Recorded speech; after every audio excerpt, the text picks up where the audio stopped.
सभी को नमस्कार। आज का अपना टॉपिक है मांग की लोच। हम पढ़ रहे हैं व्यावसायिक अर्थशास्त्र या व्यष्टि अर्थशास्त्र।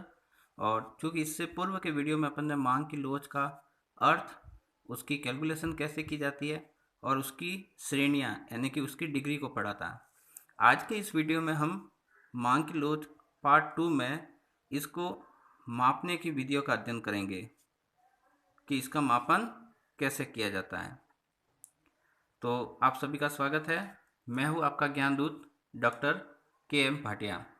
सबसे पहले हम देखते हैं कि मांग की लोच को मापने की विधियां कौन सी है। तो सबसे पहली हम जिस विधि की बात करते हैं वो है कुल व्यय विधि। कुल व्यय विधि, टोटल आउटले मेथड। इस विधि का जो प्रतिपादन किया था वो किया था प्रोफेसर मार्शल ने। प्रोफेसर मार्शल द्वारा इस विधि को प्रतिपादित किया गया था। अब अपन ये समझने की कोशिश करते हैं कि प्रोफेसर मार्शल ने इस विधि की सहायता से लोच का मापन कैसे किया। तो देखिए, इस विधि में एक वर्ड आया है व्यय, यानी कि एक्सपेंडिचर। तो नॉर्मली क्या होता है कि ये वस्तु की प्राइस है, यदि हम उसको उसकी क्वांटिटी से मल्टीप्लाई कर लेते हैं तो हमें उसके ऊपर जो भी एक्सपेंडिचर हो रहा है वो ज्ञात हो जाता है। फॉर एग्जाम्पल, मान लीजिए 10 रुपये की कोई चीज़ है और हमने 2 उसकी यूनिट खरीदी, तो हमने कुल कितने रुपए खर्च किए? 20 रुपये। तो प्रोफेसर मार्शल ने क्या किया कि कीमत और कुल व्यय के बीच में संबंध जो होता है उस संबंध के आधार पर लोच को मापने का प्रयास किया है। तो इस विधि में हम देखेंगे कीमत और कुल व्यय के बीच का जो संबंध है उस संबंध के आधार पर लोच को मापने का प्रयास किया है, इसीलिए इसे कुल व्यय विधि कहते हैं। अब ये संबंध हमें 3 तरह से देखने को मिल सकता है। जैसे हमारी लोच की श्रेणियां होती है कि भाई इकाई से ज़्यादा, इकाई के समान और इकाई से कम।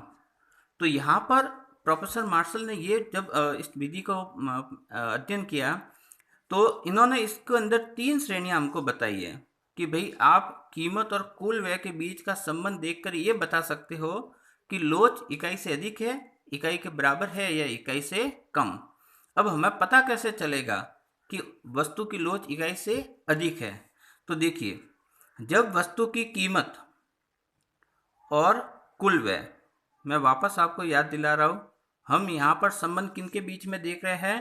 कीमत और कुल व्यय के बीच में, कीमत और मात्रा के बीच में नहीं। तो प्रोफेसर मार्शल के अनुसार यदि कीमत और कुल व्यय के बीच में हमें कैसा संबंध देखने को मिले? विपरीत संबंध, यानी कि ऋणात्मक संबंध। इसका क्या तात्पर्य हुआ कि भाई जब कीमत बढ़ती है तो कुल व्यय घटता है, और इसका विपरीत, जब कीमत घटती है तो कुल व्यय बढ़ता है। तो जब कीमत और कुल व्यय के बीच यदि हमें विपरीत संबंध देखने को मिल रहा है तो आप मान के चलिएगा उस वस्तु की लोच निश्चित रूप से इकाई से अधिक होगी। और इसी बात को हम एक छोटे से डायग्राम के माध्यम से बता सकते हैं। यहाँ पर अब मैं एक्स अक्ष पर कुल व्यय रख रहा हूँ, मात्रा नहीं, यानी मात्रा की जगह हम कुल व्यय को रख रहे हैं और यहाँ पर तो कीमत ही आएगी। तो अब हमने क्या देखा, एक सामान्य संतुलन लिया, कीमत घटाई तो कुल व्यय बढ़ गया, क्यू से क्यू1 हुआ, और कीमत बढ़ाई तो कुल व्यय घटकर क्यू से क्यू2 हुआ।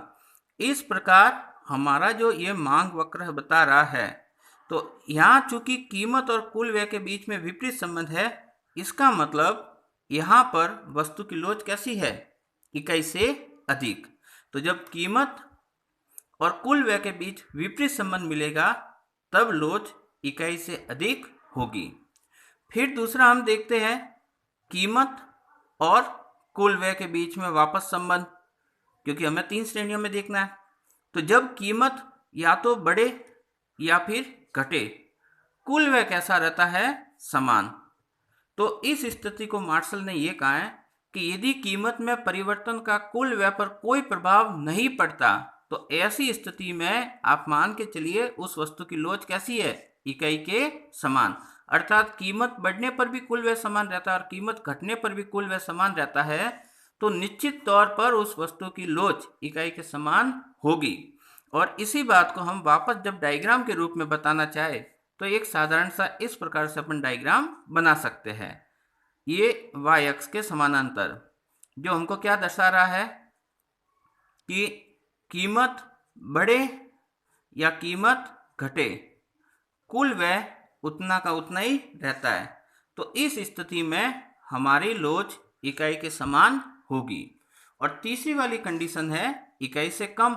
तो इसमें क्या होगा कि जब हमारी कीमत और हमारा कुल व्यय, यदि इनके बीच में आपको सीधा संबंध देखने को मिले, सीधा इन द सेंस धनात्मक, यदि हमें इसके बीच में धनात्मक संबंध देखने को मिलता है, जैसे कीमत बढ़ी तो कुल व्यय भी बढ़ा और यदि कीमत घटी तो कुल व्यय भी घटा, यदि कीमत और कुल व्यय के बीच में धनात्मक संबंध है तो आप मान के चलिएगा उस वस्तु की लोच निश्चित तौर पर इकाई से कम होगी। और ऐसी स्थिति में हमारा रेखा चित्र कुछ इस प्रकार से बन जाएगा। सभी x अक्ष पर कुल व्यय है और यहाँ पर कीमत है। तो अब हमारा मांग वक्र ऐसा धनात्मक होगा जो क्या दर्शा रहा है कि कीमत बढ़ने पर कुल व्यय भी बढ़ रहा है और कीमत घटने पर कुल व्यय भी घट रहा है। कीमत बढ़ी तो कुल व्यय भी बढ़ा और कीमत घटी तो कुल व्यय भी घटा। तो इस प्रकार ये जो धनात्मक संबंध है, तो यहाँ आप मान के चलिए हमारी वस्तु की लोच इकाई से कम है। और इन तीनों स्थितियों को जब हम एक साथ दर्शाते हैं मार्शल की इस विधि में, तो हमें कुछ इस तरह से ये डायग्राम देखने को मिलता है जो हम अक्सर देखते हैं। सबसे पहले ये धनात्मक है, यहाँ पर A से लगाकर B पॉइंट तक हमारी लोच इकाई से कम है।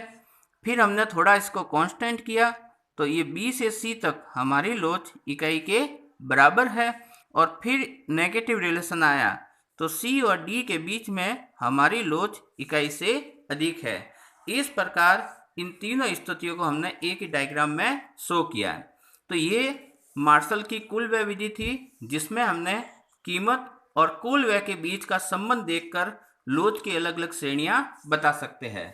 क्योंकि इस विधि की जो सबसे बड़ी कमी थी, इसकी जो सबसे बड़ी लिमिटेशन थी, वो ये थी कि इससे हमें लोच की वैल्यू का पता नहीं चलता था। हमें ये तो पता चल जाता था कि लोच इकाई से अधिक होगी, इकाई के समान होगी या इकाई के कम। लेकिन मान लीजिए यदि हमारी लोच इकाई से अधिक है तो अधिक कितनी, 1 है, 2 है, 5 है, ये जो वैल्यू है वो वैल्यू हमें मार्शल की विधि से ज्ञात नहीं होती थी। ये इस विधि की सबसे बड़ी कमी थी। इस विधि की जो कमी थी उसको दूर किया था दूसरी विधि से, जो कि आप और हम लोग देखते हैं गणितीय विधि के रूप में। तो इसमें हम क्या देखते हैं, हमारी दूसरी विधि, सेकंड वाली विधि है गणितीय विधि, जो हमारी मैथमेटिक्स मेथड है। उसमें चूंकि मार्शल की विधि हमें लोच का एक्चुअल वैल्यू नहीं बता सकती थी, तो उसके लिए हम गणितीय विधि का प्रयोग करते हैं। इसमें क्या होगा, इसमें हम लोच को ज्ञात करने का फॉर्मूला यूज करते हैं और फॉर्मूला एक साधारण सा है, ये वाला EP बराबर डेल्टा क्यू अपन डेल्टा पी इंटू पी बटा क्यू। जैसा आप सभी भली भांति परिचित है, ये चेंज इन क्वांटिटी कहलाता है, ये चेंज इन प्राइस कहलाता है। ये और ये सबसे इम्पोर्टेंट है जो हमारी प्रारंभिक कीमत और प्रारंभिक मात्रा को दर्शाते हैं।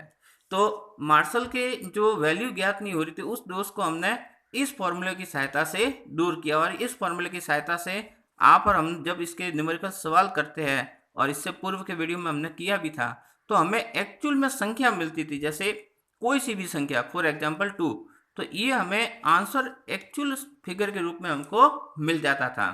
तो ये थी हमारी गणितीय विधि। फिर हम तीसरी विधि के रूप में जब देखते हैं तो वो है प्रतिशत विधि। प्रतिशत विधि भी गणितीय विधि की तरह ही है, बस थोड़ा सा चेंज है। प्रतिशत विधि को प्रतिपादित करने वाले थे प्रोफेसर फ्लक्स इन्होंने इस विधि का प्रतिपादन किया था और इसके अंदर जब हम लोच ज्ञात करते हैं तो उसका सूत्र है मात्रा में प्रतिशत परिवर्तन बटे कीमत में प्रतिशत परिवर्तन। इसका जो फॉर्मूला है वो इसी फॉर्मूले से बनता है और वो इस तरह से है कि यहाँ पर पहले आपको परसेंटेज कैलकुलेट करना है। तो वो कैसे कैलकुलेट करेंगे, डेल्टा क्यू बटे क्यू इंटू 100। इससे हमें परसेंटेज आ जाएगा किसका, क्वांटिटी का। और इसी प्रकार डिवाइडेड बाय डेल्टा पी बटे पी इंटू 100, इससे हमें परसेंटेज आ जाएगा किसका, प्राइस का। तो इस प्रकार से हम जब यहाँ पर परसेंटेज रखकर फाइनली सॉल्व करते हैं तो हमें लोच की वैल्यू फाइंड आउट हो जाती है। तो इस विधि में अपन इस फॉर्मूले की सहायता से यहाँ पर लोच का मापन करते हैं। तो ये हमारी तीसरी विधि थी, प्रतिशत विधि। अब हम जो अगली विधि देख रहे हैं वो है रेखागणित विधि, यानी कि अपन डायग्राम के माध्यम से इसकी लोच का मापन करते हैं। तो देखिए रेखागणित विधि में क्या होता है, लोच को मापन करने का एक साधारण सा फॉर्मूला यूज किया जाता है। मांग वक्र का निचला हिस्सा या निचला भाग बटे मांग वक्र का ऊपरी भाग। तो इस एक छोटे से फॉर्मूले की सहायता से अपन रेखागणित विधि की सहायता से हम मांग की लोच का मापन कर सकते हैं। इसके अंदर दो स्थितियां होती है। पहली स्थिति वो होगी जब हमारी मांग है एक वक्र के रूप में होगी, सीधी रेखा के रूप में। वक्र वाला इसके बाद में समझ लेंगे ताकि आसानी रहेगी। तो पहली स्थिति जब हमारी मांग है वो एक सीधी रेखा के रूप में है, जैसे कि मैं आपके सामने एक छोटा सा डायग्राम बना रहा हूं। इस डायग्राम में आप देखोगे तो मैं मांग वक्र को एक सरल रेखा के रूप में आपके सामने बनाया और उसको नाम क्या दिया, एल और एम। तो रेखा चित्र में एल और एम आपका क्या है, आपका मांग वक्र है। ठीक है। अब आपको कहा कि भाई इस ए बिंदु पर लोच ज्ञात करो, ठीक है ना। चूंकि रेखागणित विधि में हम क्या करते हैं, मांग वक्र के ऊपर जो बिंदु होते हैं उनकी लोच ज्ञात करते हैं, इसीलिए इसको बिंदु लोच भी कहते हैं, ध्यान रखिएगा। ठीक है। तो अब हमने क्या किया कि जैसे ए बिंदु पर हमें ज्ञात करनी है लोच, तो ए पर लोच ज्ञात करनी है तो फॉर्मूला आपके सामने लिखा हुआ है, मांग वक्र का निचला हिस्सा। तो भाई ए बिंदु पर मांग वक्र का निचला हिस्सा कितना आया, ए एम, ये ए एम डिवाइडेड बाय मांग वक्र का ऊपरी हिस्सा। तो ऊपरी हिस्सा कितना आया, ए एल। अब रेखा चित्र से स्पष्ट पता चल रहा है कि ए एम छोटा भाग है और ए एल बड़ा हिस्सा है। तो मैं आपको केवल समझाने के लिए कि भाई ये छोटा हिस्सा है तो इसकी जगह एक छोटी संख्या लिख लेता हूँ, फॉर एग्जाम्पल 1, और ये बड़ा हिस्सा है तो मैं बड़ी संख्या लिख लेता हूँ, फॉर एग्जाम्पल 4। ये केवल आपको समझाने के लिए मैंने संख्या लिखी है, बाकी यहाँ पर इसको यूज नहीं करें, केवल अपन समझने के लिए कि भाई ए एम छोटा हिस्सा था और ए एल बड़ा हिस्सा था।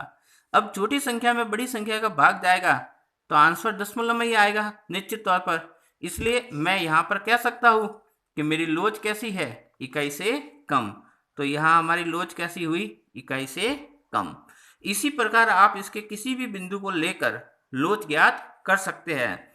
जैसे मैं बी बिंदु लेता हूँ तो बी बिंदु पर आप देखोगे तो हमारा निचला हिस्सा हुआ बी एम और ऊपरी हिस्सा हुआ बी एल। बी बिंदु मेरा दोनों के एकदम सेंटर पॉइंट में है, इसलिए आपको समझाने के लिए मैं 2/2 कर लेता हूँ। तो आंसर कितना आया, 1। तो यहाँ पर मेरी लोच कितनी हुई, इकाई के समान, ये इकाई के समान। इसी प्रकार सी बिंदु पर, तो सी बिंदु पर आप देखोगे मेरा निचला हिस्सा हुआ सी एम, ये सी एम, और ऊपरी हिस्सा हुआ सी एल। C L. अब चूंकि ये वाली संख्या बड़ी है, मतलब ज़्यादा लेंथ है इसकी, तो मैं आपको समझाने के लिए केवल लिख रहा हूँ, जैसे 3 बटे और ये छोटी है तो 1, तो आपका आंसर एक संख्या के रूप में आएगा। तो यहाँ पर आंसर कितना आया, ई पी ग्रेटर देन 1, यानी हमारी लोच इकाई से अधिक है। इसी प्रकार आप एम बिंदु और एल बिंदु को भी ज्ञात कर सकते हैं। तो एम बिंदु और एल बिंदु की लोच कितनी आएगी, ये आप मुझे सॉल्व करके कमेंट बॉक्स में ज़रूर बताइएगा, क्योंकि इससे मुझे ये समझ में आ जाएगा कि आपको जो बताया जा रहा है वो चीज़ें समझ में आ रही है। तो ये एक काम आपके लिए है, बिंदु एल और बिंदु एम पर लोच कितनी होगी आप सॉल्व करके मुझे कमेंट बॉक्स में कमेंट जरूर कीजिएगा। तो ये हमारी रेखा गणित विधि है जिसमें हमने पहला हिस्सा देखा, जब मांग एक सीधी सरल रेखा के रूप में हो। अब समस्या ये आती है कि आप और हम जो डेली पढ़ रहे हैं वहां पे हमारी मांग एक सीधी सरल रेखा के रूप में न होकर कैसी है, वक्र के रूप में। तो उस स्थिति में हम क्या करेंगे, तो उस स्थिति में देखिए, जैसे मान लीजिए मैं आपके सामने एक छोटा सा डायग्राम बनाया, ये वाला। अब यहाँ पर मैंने मांग वक्र खींचा, ये डी डी, ठीक है, ये वक्र के रूप में, सरल रेखा के रूप में नहीं है। और अब मैं आपसे पूछता हूँ कि भाई इसके इस बिंदु पर, ये ए बिंदु, यहाँ पर मुझे लोच ज्ञात करके बताइए, ठीक है। तो चूंकि फॉर्मूला ये है मांग वक्र का निचला हिस्सा बटे मांग वक्र का ऊपरी हिस्सा, तो इस केस में आपको क्या करना पड़ेगा, इस ए बिंदु से मिलती हुई पहले एक स्पर्श रेखा खींचनी पड़ेगी दोनों अक्ष पर, एक्स अक्ष और वाई अक्ष पर, और उनको वापस नाम दे दीजिए एल और एम। क्योंकि अब इसका निचला हिस्सा हुआ ए एम और ऊपरी हिस्सा हुआ ए एल। मुझे ऐसा लगता है कि लगभग ये दोनों समान है। यदि आपको भी ऐसा लगे कि जब हम कंफ्यूजन हो कि ये दोनों मतलब इसके बीच की दूरी समान है कि नहीं है, तो आप एक टेस्ट और इसमें कर सकते हैं। मैं क्या करता हूँ, इसको इसकी स्पर्श रेखा के साथ साथ इसको दोनों अक्ष पर भी मिला देता हूँ।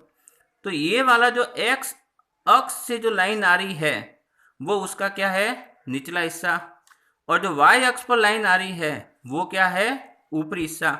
और आप इस डायग्राम में देख सकते हैं कि मेरी दोनों लाइनें लगभग समान आ रही है। तो मैं क्या करता हूँ, आपको समझाने के लिए 2/2 कर लेता, यानी कि 1। तो मेरी लोच कितनी आई, इकाई के समान।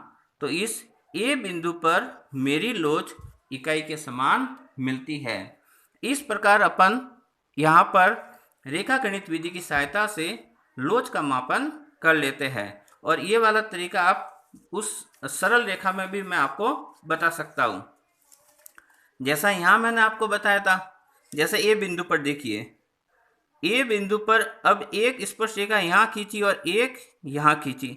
अब आप सीधा देखिए, ये वाली जो छोटी रेखा है वो उसका निचला भाग है और ये बड़ी रेखा उसका ऊपरी भाग है। तो साफ पता चल रहा है कि इसका निचला भाग कम है और ऊपरी भाग ज़्यादा है। तो इस प्रकार आप इस तरीके का प्रयोग करके मांग वक्र के निचले हिस्से और ऊपरी हिस्से को आसानी से ज्ञात कर सकते हैं। तो ये वाली हमारी रेखा गणित विधि थी। अब हम जो चौथी, ये हमारी तीसरी थी, चौथी थी सॉरी।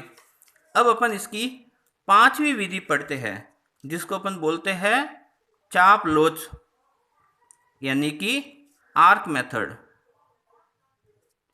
चाप लोच मेथड। अब ये क्या चीज़ है, तो देखिए, जब मान लीजिए, मैं आपको बेसिक अंतर बता देता हूँ इसके अंदर, कि अभी मैंने आपको रेखा गणित विधि बताई है और इस वाली विधि में अंतर क्या है। यदि हमें ये मांग वक्र है और इसके किसी एक बिंदु पर आपको लोच ज्ञात करनी थी, तो आपने क्या किया, रेखा गणित विधि को यूज किया कि नहीं किया। जब केवल एक ही बिंदु पर लोच ज्ञात करनी थी तब हमने इस लोच यानी कि बिंदु लोच को यूज किया कि नहीं किया।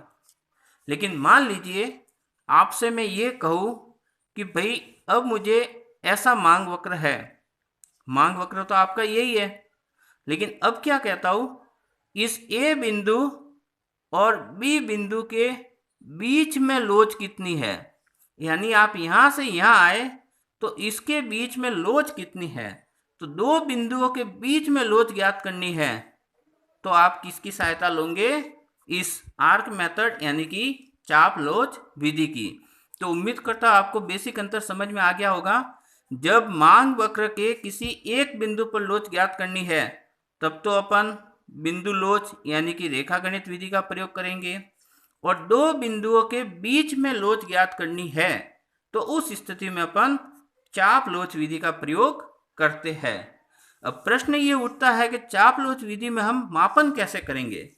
जैसे बिंदु लोच में तो सीधा सा फॉर्मूला यूज करते थे कि मांग वक्र का निचला भाग बटे मांग वक्र का ऊपरी भाग, ये फॉर्मूला यूज आ जाता था। लेकिन चाप लोच विधि में हम किस फॉर्मूले की सहायता लेते हैं, तो देखिए इसके लिए हम जो बेसिक वाला गणितीय फॉर्मूला था उसी को प्रयोग करते हैं, यानी डेल्टा क्यू बटे डेल्टा पी इंटू पी बटे क्यू। अब यदि यही फॉर्मूला मुझे यूज में करना था तो फिर गणितीय विधि और इस वाली विधि में अंतर क्या हुआ, वो तो एक ही हुई। लेकिन ऐसा तो है नहीं, हमने चाप लोच अलग से लिखा, इसका मतलब इसका फॉर्मूला कुछ तो करेक्शन होगा। तो इसमें करेक्शन क्या है, ये तो वैसा का वैसा ही रहेगा। यहाँ पे आपको क्या करना है, प्लस P2 और ये प्लस Q2।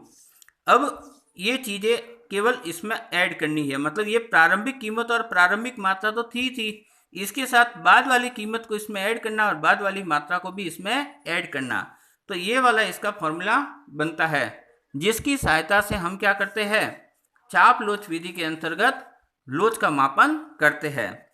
देखिए ये फॉर्मूला एक्चुअल में इस तरह से था, मैं आपको इसको विस्तार से बता देता हूँ कि इसके अंदर हम करते क्या थे। एक्चुअल में इसके अंदर जो फॉर्मूला हम यूज करते हैं क्या, वो फॉर्मूला है ये वाला कि भाई हमने क्या किया, हम मात्रा का अंतर ले लेते हैं कि Q1 में से Q2 को घटाया और Q1 में Q2 को ऐड किया, फिर डिवाइड किया, P1 में से P2 को घटाया और P1 के अंदर P2 को ऐड किया। अब मैं यदि इसी को आगे बढ़ाता रहूँ तो मैं इसको व्यवस्थित किस तरह से लिखूंगा, ये जो ऊपर वाला पोर्शन है वो तो वैसा का वैसा आएगा, यानी Q1 में से Q2 गया और वापस Q1 के अंदर Q2 को ऐड किया और इनटू, तो ये वाला यहाँ पर रिवर्स हो जाएगा, मीन्स ये वाला पोर्शन ऊपर चला जाएगा और ये वाला नीचे आ जाएगा। तो हम क्या करेंगे, P1 प्लस P2 और P1 माइनस P2। चूंकि हम जानते हैं कि यदि P1 में से P2 को घटाओगे तो डेल्टा P आएगा कि नहीं आएगा, और इसी प्रकार से Q1 में से Q2 को घटाओगे तो डेल्टा Q आएगा कि नहीं आएगा। तो यहाँ पर हमने क्या किया कि इस वाले में जहाँ जहाँ माइनस वाली चीज़ें थी वहाँ हमने क्या कर लिया, डेल्टा का प्रयोग कर लिया। जैसे यहाँ पर मैं लिख रहा हूँ डेल्टा Q बटे Q1 plus Q2 into P1 plus P2 बटे डेल्टा P। अब डेल्टा डेल्टा एक जगह रख लिया हमने, तो इस प्रकार से हमने इसको क्या किया कि डेल्टा Q बटे delta P into P1 plus P2 divided by Q1 plus Q2। तो इस प्रकार से हमारा ये बेसिक फॉर्मूला बनता है। मूल फॉर्मूला ये था, इसको केवल पक्षांतर करके इस तरह से लास्ट में हमारे सामने ये फॉर्मूला आता है। तो ये हमारी दूसरी विधि थी, मतलब अगली और अंतिम विधि थी चाप लोच विधि, जिसमें हमने क्या देखा कि दो बिंदुओं के बीच की जब लोच ज्ञात करनी हो तब हम किस प्रकार से ज्ञात करेंगे, इस फॉर्मूले की सहायता से ज्ञात करेंगे। तो ये हमारी इसको मापने की विधियां थी, चाप लोच को यानी कि कुल मिला के मांग लोच को मापने की विधियां थी। अब इसी के साथ मैं आपको एक छोटा सा हेडिंग और बता देता हूँ ताकि ये चैप्टर लगभग पूरी तरह से आपके लिए कंप्लीट हो जाए। अब अपन ये देखते हैं कि इसके अंदर मैंने आपको बताया था, जब इसके प्रकार की बात की थी तो मैंने फर्स्ट वाले वीडियो में इस केवल बेसिकली कहा था कि भाई लोच जो है वो तीन प्रकार की है, कीमत लोच थी, आय लोच थी और आड़ी लोच थी। ठीक है, तो अब अपन इस वीडियो में ये जो शेष आय लोच और आड़ी लोच रही हैं उनको भी एक अध्ययन कर लेते हैं। तो हमारी लोच दूसरी कौन सी हुई, आय लोच। ठीक है, तो देखिए, आपने जो कीमत लोच पढ़ी थी उसका फॉर्मूला हमने क्या पढ़ा था? कीमत लोच का फॉर्मूला था मात्रा में आनुपातिक परिवर्तन बटे कीमत में आनुपातिक परिवर्तन। अब मैं आय लोच में ये कीमत लोच का क्या लिख रहा हूँ, क्योंकि आपको केवल इतना समझना है इसमें कि भाई कीमत की जगह आय कर लो, कीमत की जगह आय कर लो। तो कीमत लोच का ही फॉर्मूला अब किस में कन्वर्ट हो गया? आय लोच में। तो इसका मतलब आय लोच करनी है तो जैसे मैं कीमत लोच में यहाँ पे इलास्टिसिटी ऑफ प्राइस करता था, उसका फॉर्मूला था डेल्टा क्यू बटे डेल्टा पी इंटू पी बटे क्यू। तो अब आपको क्या करना है, इसकी तो जगह आ जाएगा डेल्टा वाई, डेल्टा ईपी की जगह आ जाएगा ई वाई, यानी कि elasticity of income. Delta Q वो का वही रहेगा, तो यहाँ पर क्यू भी वो का वही रहेगा। बस जो डेल्टा पी है उस डेल्टा पी की जगह वाई कर लो, तो ये आपका मैथमेटिक फॉर्मूला भी बन गया। तो यहाँ पर हमें एक छोटी सी सावधानी ये रखनी है कि कीमत की जगह आय को रखिए तो ऑटोमेटिक आपकी आय लोच का फॉर्मूला बन जाएगा। लेकिन एक सबसे बड़ी सावधानी जो हमें ध्यान में रखनी है, जब आप कीमत लोच ज्ञात करते थे तब आप प्लस माइनस की क्या करते थे? उपेक्षा करते थे, आप ध्यान नहीं देते थे। क्योंकि वैसे भी हम जानते हैं प्राइस और क्वांटिटी के बीच में कैसा संबंध होता है? विपरीत। लेकिन आय लोच ज्ञात करते समय आपको प्लस और माइनस चिन्ह का ध्यान रखना है। इसका मतलब हमें यदि उत्तर प्लस और माइनस आता है तो वो अपने लिए यहाँ पर मायने रहेगा, हमें उस चीज़ का पूरी तरह से ध्यान रखना है। तो यहाँ पर आप देखोगे कि हमारी जो आय लोच है, वो आय लोच जो उत्तर है, हमारा जो आंसर है वो क्या होगा? या तो आएगा माइनस में आया, इसका मतलब वो वस्तु कैसी है? निकृष्ट। क्योंकि हम पैसा वाले हो रहे हैं लेकिन उस वस्तु की मांग कम कर रहे हैं, तो वो निकृष्ट वस्तु हुई। यदि हमारा आंसर प्लस में आता है तो ये वस्तु श्रेष्ठ है, ठीक है। इसका मतलब हमारी आय बढ़ने पर हम उसकी मांग भी ज़्यादा कर रहे हैं। एक हमारा आंसर 0 भी आ सकता है, 0 भी आ सकता है, इसका मतलब हमारी वस्तु कैसी है? स्वतंत्र, उसका आय से कोई लेना देना नहीं है। और यदि श्रेष्ठ वस्तु है तो फिर से 3 तरह से आपके सामने आएगी। हमारी जो इनकम इलास्टिसिटी है वो 1 से ज़्यादा हो सकती है, इनकम इलास्टिसिटी 1 के बराबर हो सकती है, या इनकम इलास्टिसिटी 1 से कम हो सकती है। तो इस प्रकार से आपको इसके 3 उत्तर मिल सकते हैं। फिर अपन तीसरा जब देखें कि भाई आड़ी लोच या फिर तिरछी लोच, जिसको आप क्या बोलते हो? Cross elasticity. तो ये जो तिरछी या आड़ी लोच है यानी कि क्रॉस इलास्टिसिटी है, इसके प्रतिपादक थे भाई मूर, आप प्रोफेसर मूर कह सकते हैं। तो इसके प्रतिपादक प्रोफेसर मूर थे। अब इसके अंदर क्या है? इसके अंदर कुछ भी नहीं, जो आपने कीमत लोच का फॉर्मूला लिया था मैं उसी को यूज कर रहा हूँ और उसी से आपको बताऊंगा कि आड़ी लोच का फॉर्मूला कैसे करना है। तो ये कीमत लोच का था, अब इसको आड़ी लोच में कन्वर्ट करना है तो पहले तो P को क्या करो? C, यानी कि क्रॉस इलास्टिसिटी।